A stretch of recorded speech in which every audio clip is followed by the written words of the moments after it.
Welcome to my channel. हमने अपने last video में बेसिक्स ऑफ फॉरेक्स डेरिवेटिव के बारे में काफ़ी डिटेल में समझा है। अगर आपने वो वीडियो नहीं देखी है तो मैं आपसे रिक्वेस्ट करूँगी कि प्लीज़ वो वीडियो एक बार देख लें, जिससे डेरिवेटिव से रिलेटेड सारे कॉन्सेप्ट्स क्लियर हो जाएंगे। मतलब डेरिवेटिव्स होते क्या हैं, डेरिवेटिव्स मार्केट में किस लिए एग्जिस्ट करते हैं, इन्वेस्टर्स मार्केट में डेरिवेटिव में क्यों इन्वेस्ट करते हैं, या कौन कौन से ट्रेडर्स होते हैं डेरिवेटिव मार्केट में। मैं उस वीडियो का लिंक इस डिस्क्रिप्शन बॉक्स में भी दे दूंगी ताकि आप लोग को ईजी हो to understand basics of forex derivative. आज के मैं अपने वीडियो में सबसे इम्पॉर्टेंट और सबसे फर्स्ट टाइप ऑफ जो डेरिवेटिव होता है दैट इज़ फॉरवर्ड डेरिवेटिव्स, उसको मैं डिस्कस करूंगी। Please watch this video till end to understand about forward contracts और forward derivatives in detail. Forward with the name itself little bit concept is clear. Forward का मतलब हम आगे की सोच के कोई भी काम करते हैं, means forward. Forward is a contract in which one party commits to buy and the other party commits to sell a specified quantity of an agreed upon assets for a predetermined price at a specific date in the future।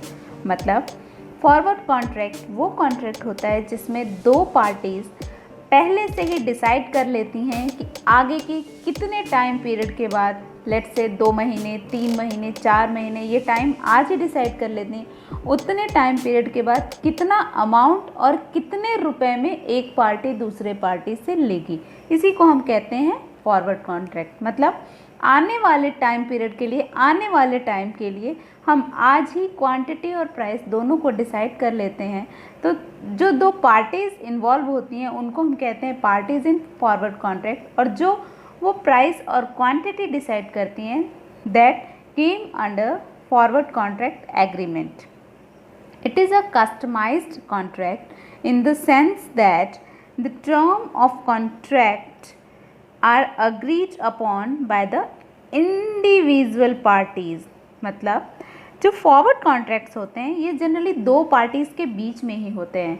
मतलब दो parties जो terms and conditions होती हैं वो खुद ही decide करती हैं। There is no external authority जो कि आ करके वो इन दोनों पार्टीज़ के टर्म्स एंड कंडीशंस को डिसाइड करेगी। जो प्राइस होगा वो भी ये खुद डिसाइड करेंगी, एज वेल एज क्वांटिटी भी खुद डिसाइड करेंगी, एंड किस टाइम पे डिलीवरी होना है, डिलीवरी की एक्सेप्टेंस होनी है, ये भी ये लोग खुद डिसाइड करते हैं। मतलब ये इंडिविजुअल पार्टीज़ ही टोटल पूरे फॉरवर्ड कॉन्ट्रैक्ट से रिलेटेड जो भी इंफॉर्मेशन होती हैं उसको ये लोग डिसाइड कर लेते हैं। इसीलिए हम कहते हैं कि forward contract is traded on OTC। OTC is over the counter exchange. मतलब फॉरवर्ड कॉन्ट्रैक्ट वो कॉन्ट्रैक्ट होता है जो कि ओवर द काउंटर दो पार्टीज़ के बीच में ही डिस्कस होकर के और कॉन्ट्रैक्ट से रिलेटेड सारी फॉर्मेलिटीज़ को डिसाइड कर ली जाती हैं और सारी फॉर्मेलिटीज़ के अकॉर्डिंग डिसीजंस भी ले लिए जाते हैं। किसी भी एक्सटर्नल पार्टीज़, एक्सटर्नल रूल्स या रेगुलेशंस की ज़रूरत नहीं पड़ती है। अगर इसमें कोई भी एक पार्टी डिफ़ॉल्ट करती है तो इसका डिसीज़न सीधे डायरेक्टली कोर्ट से ही होता है, कहीं और से इसका डिसीज़न नहीं हो सकता है। नाउ इसको हम थोड़ा एक एग्जांपल से समझते हैं ताकि फॉरवर्ड कॉन्ट्रैक्ट का हमारा कॉन्सेप्ट थोड़ा क्लियर हो जाए। Let's take an example. एक फार्मर है, एक किसान है जिसने कि चूँकि वो गेहूँ तो उगाता ही है हर साल, और नेचुरली जो भी वीट, राइस, जो भी मार्केट में प्रोडक्ट, कमोडिटीज़, जो भी चीज़ें अवेलेबल होती हैं सबकी जो प्राइस होती है वो डिमांड एंड सप्लाई के फैक्टर के साथ मैच करती है।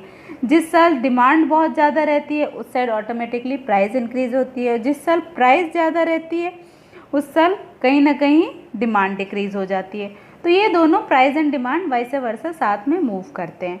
अब फार्मर्स चूँकि हमेशा इस प्रॉब्लम में रहते हैं कि वो गेहूं तो उगा रहे हैं लेकिन उसका मार्केट में वो किस कीमत पे बेचेंगे, क्या उनको आने वाले टाइम में प्रॉफिट होगा या लॉस होगा। तो इस डायलेमिक सिचुएशन को कि आने वाले टाइम में हमें प्रॉफिट होगा या लॉस होगा, इसी से दूर हटने के लिए ये फॉरवर्ड कॉन्ट्रैक्ट में फार्मर्स एंटर कर जाते हैं। फार्मर ने एक ब्रेड मेकर से एक एग्रीमेंट कर लिया, एक कॉन्ट्रैक्ट साइन कर लिया कि हम आफ्टर 3 मंथ्स, 3 महीने के बाद 600 kgs ऑफ वीट, गेहूं का आपको पर केजी 50 रुपीज़ के भाव से दे देंगे। ब्रेड मेकर भी इस बात पे अग्री हो गए। मतलब आफ्टर 3 मंथ्स फार्मर 600 किलो का वीट 50 रुपये पर केजी के हिसाब से ब्रेड मेकर को देगा। और ब्रेड मेकर ने इन रिटर्न बोला कि ठीक है, उसके बाद मैं आपको पैसे दे दूंगा। अब आफ्टर 3 महीने के बाद क्या हुआ, ब्रेड मेकर को फार्मर ने 600 kgs ऑफ वीट दे दिया और ब्रेड मेकर ने उसके रिटर्न में उसको 30,000 रुपीज़ दे दिए। अब इट मे बी पॉसिबल कि उस ईयर गेहूं का दाम बहुत ज़्यादा ऊपर हो जाता, तो उस केस में ब्रेड मेकर को फ़ायदा होता। इट मे बी पॉसिबल कि उस ईयर गेहूं का दाम बहुत नीचे चला जाता, तो उस सिचुएशन में फार्मर्स को बेनिफिट होता। बट यहाँ पे एक चीज़ सोचने वाली है कि जो भी डिसीजंस हो रहे हैं ये इन दो पार्टीज़ के बीच में हो रहे हैं, कोई भी एक्सटर्नल पर्सन, अथॉरिटी रिस्पॉन्सिबल नहीं है, इन्वॉल्व नहीं है। इस केस में देयर इज़ अ चांस कि कोई भी एक पार्टी डिफ़ॉल्ट कर जाए, देयर इज़ अ चांस कि कोई भी एक पार्टी का माइंडसेट चेंज हो जाए, वो मार्केट में देखे कि चीज़ें उसको बहुत सस्ती मिल रही हैं तो वो अपने कॉन्ट्रैक्ट से डिनाई करने लगे। That may definitely be possible. Let's take an example to understand this all. Farmers, हो सकता है कि फार्मर को मार्केट में बहुत अच्छा प्राइस मिलने लगे, मतलब फार्मर ने ब्रेड मेकर से एग्रीमेंट किया था 50 रुपये का और फार्मर को पर केजी 100 रुपीज़ पर केजी मिलने लग जाए, तो उस केस में इट मे बी पॉसिबल कि फार्मर अग्री कर जाएगा 100 रुपीज़ लेने के लिए एज़ कम्पेयर टू 50 रुपीज़। तो इसमें ब्रेड मेकर को क्या होगा, अल्टीमेटली लॉस होगा। इन द सेम वे यहाँ पे ये भी रिस्क है कि हो सकता है कि फार्मर ने गेहूँ दे दिया ब्रेड मेकर को, लेकिन ब्रेड मेकर ने फार्मर को पैसे नहीं दिए। इट मे बी पॉसिबल कि ब्रेड मेकर को गेहूँ का दाम बहुत ज़्यादा घट गया, 50 रुपये से 20 रुपये 30 रुपये पर केजी गेहूँ मिलने लगा, तो ब्रेड मेकर को लगा कि हम इस फार्मर के साथ कॉन्ट्रैक्ट से डिनाई करते हैं, पीछे हट जाते हैं और मार्केट से ख़रीद लेते हैं, थोड़ा सस्ते में हमें आराम से गेहूँ मिल जाएगा। ये भी पॉसिबिलिटी है।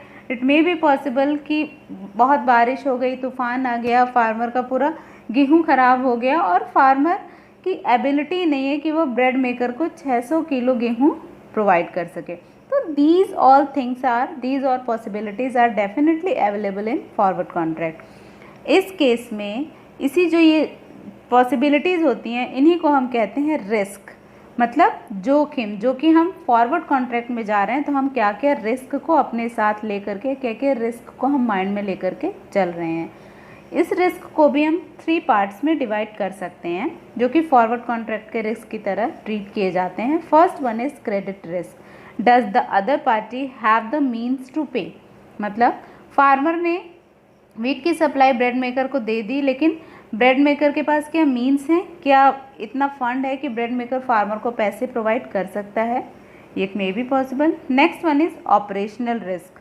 Operational risk, with the other party will make delivery, will the other party will accept delivery, मतलब क्या farmer at the time after 3 months delivery दे देगा और क्या फार्मर जब डिलीवरी देगा उस समय ब्रेड मेकर डिलीवरी को एक्सेप्ट कर लेगा। It may be possible.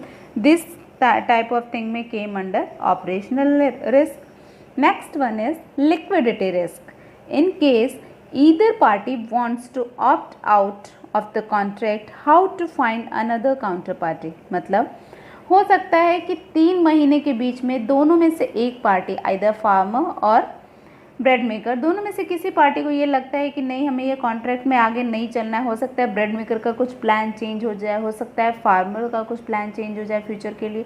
तो दोनों में से अगर कोई भी पार्टी इस कॉन्ट्रैक्ट से बाहर आना चाहते हैं तो उनको नेचुरली फार्मर को दूसरा कस्टमर ढूंढना होगा, in the same way bread maker को दूसरा सप्लायर ढूंढना होगा। तो ये कैसे दूसरे काउंटर पार्टी को फाइंड आउट करेंगे, इसी को हम कहते हैं लिक्विडिटी रिस्क। किस लेवल तक इनकी लिक्विडिटी मेंटेन रहेगी। What terms used in derivative market और forward derivatives, that is, first one is long position. Long position means buyer has the right to buy. अब बायर को, चूँकि ये स्पेकुलेशन होता है, बायर को ये अज्यूम है कि हो सकता है कि आने वाले पीरियड में प्राइस इंक्रीज़ होगी किसी भी पर्टिकुलर कमोडिटी की, स्टॉक की और डेरिवेटिव की। उस केस में बायर क्या करेगा, बायर परचेज़ करेगा, बहुत सारे स्टॉक परचेज़ करके अपने पास होल्ड कर लेगा, और जब वो सिचुएशन आएगी जब उसे लगेगा नहीं जो हमने स्पेकुलेट किया था जितना प्राइस उतना प्राइस हो गया है, कमोडिटी प्रोडक्ट और डेरिवेटिव का प्राइस इंक्रीज हो गया, उस समय वो उसको सेल आउट कर देगा, that is long position. Short position में जनरली सेलर्स को राइट होता है, सेलर हैज़ ए स्पेकुलेशन कि कमोडिटी स्टॉक या फिर डेरिवेटिव का प्राइस डाउन होगा, डिक्रीज होगा। उस केस में सेलर्स क्या करेंगे, सेलर्स प्राइस को सेलर अपनी जो भी कमोडिटी स्टॉक या डेरिवेटिव जो होल्ड करके रखे हैं उनको वो सेल कर देंगे, जिससे उनको नेचुरली फ़ायदा हो जाएगा और उनके पास जो भी स्टॉक जो भी डेरिवेटिव जो भी कमोडिटी था उससे प्राइस घटने के कारण उनको अल्टीमेटली लॉस सफ़र नहीं करना होगा। Next one is spot price. Spot price means the price of an assets in the spot market. जो भी मार्केट प्राइस होता है that price is only called spot price. जो प्रिवेलिंग मार्केट प्राइस है either किसी कमोडिटी की, किसी stock की, किसी डेरिवेटिव की, उसी को हम कहते हैं, उस पर्टिकुलर एंटिटी की पर्टिकुलर यूनिट की मार्केट प्राइस को ही कहते हैं हम spot price. Next one is delivery और forward price. Price of an asset at a delivery date, जिस डेट पे वो एसेट डिलीवरी की जा रही है, जैसे फार्मर ने वीट की डिलीवरी जिस डेट पे किया आफ्टर 3 मंथ्स, उसी को हम कहेंगे price at the delivery date, और उसी को हम कहेंगे forward price. Now we will discuss some of very useful points for some bank examination, especially JIB and CIB examination. First one is forward rates are derived from spot rate and are function of the spot rate and forward premium or discount of the currency being quoted. Forward rate जो होता है वो derive होता है, वो निकाला जाता है किससे, स्पॉट रेट, और स्पॉट रेट की फंक्शंस मतलब फॉरवर्ड प्रीमियम या फॉरवर्ड डिस्काउंट के बेसिस पे। फॉरवर्ड रेट इक्वल टू क्या होते हैं, forward rate equal to spot rate plus premium और माइनस डिस्काउंट। फॉरवर्ड रेट को अगर हमको फाइंड आउट करना है तो जो भी करंट मार्केट प्राइस चल रहा है उसमें अगर हम प्रीमियम रेट को ऐड कर देंगे और डिस्काउंट रेट को माइनस कर देंगे, मतलब अगर पर्टिकुलर हमारा जो फॉरवर्ड कॉन्ट्रैक्ट या फॉरवर्ड रेट है वो प्रीमियम में चल रहा है, इंक्रीज प्राइस में चल रहा है तो उसको ऐड कर देंगे, और डिक्रीज प्राइस में चल रहा है तो उसको माइनस कर देंगे, तो हमारा फॉरवर्ड रेट निकल कर आ जाएगा। The value of currency is more than being quoted for spot then it is said to be premium. जैसे मान लीजिए एक करेंसी की वैल्यू जिस समय फॉरवर्ड कॉन्ट्रैक्ट फिक्स किया गया उस समय 75 रुपीज़ थी, अब जिस समय एक्चुअल टाइम आया डिलीवरी का उस समय वो 75 से बढ़ करके 82 रुपीज़ हो गई, तो that is premium.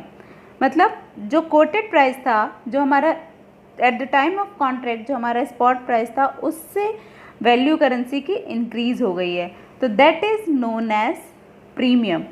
If the currency is cheaper at a later date then spot then it is called a discount. It may be possible कि हमने जिस समय कॉन्ट्रैक्ट में गई थी दो पार्टी, उस समय करेंसी का रेट 75 रुपीज़ था, बट जिस समय एक्चुअल में कॉन्ट्रैक्ट रियलाइज़ होने को हुआ, जिस समय एक्चुअल में कॉन्ट्रैक्ट में दोनों पार्टीज़ ने एक दूसरे को मतलब कॉन्ट्रैक्ट का एंड पीरियड आया, उस समय कॉन्ट्रैक्ट में जो स्पॉट प्राइस डिसाइड किया गया था 75, उससे करेंसी की वैल्यू घट के 72 रुपीज़ हो गई, तो जो 3 रुपीज़ का गैप आया दैट इज़ कॉल्ड डिस्काउंट।